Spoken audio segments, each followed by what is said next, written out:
Hello guys, let me give you my introduction. I'm the youngest khala of my bhagni. আজকে ওর SSC exam আর ও হচ্ছে আমাদের next জেনারেশনের সবথেকে বড় মেয়ে।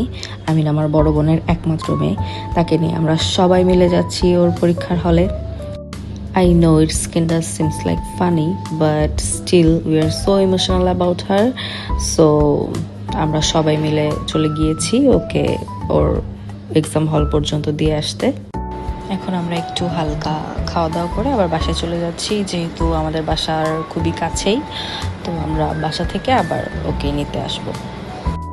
এক্সাম শেষ আর প্রচণ্ড ভিড় ছিল। ওর আম্মু তো ওকে না দেখতে পেয়ে মাথায় হাত দিয়ে ফেলছে। ফাইনালি আমরা ওকে পেয়ে গেলাম, আর এই তো আমাদের কিউটি পাই মিনহা। আলহামদুলিল্লাহ অনেক ভালো এক্সাম দিয়েছে। ও নানা নানু দাদা দাদু সবাই অনেক টেনশনে ছিল। আজকে ছিল বাংলা এক্সাম, টানা 3 ঘন্টা 7টা সিকিউ লিখতে হয়েছে okay. I know it's very normal, but still ও তো আমাদের কাছে এখনও সেই ছোট্ট মিনহা, তাই আমরা অনেক ইমোশনাল হয়ে যাচ্ছিলাম আসলে বারবার। That's all for today, by.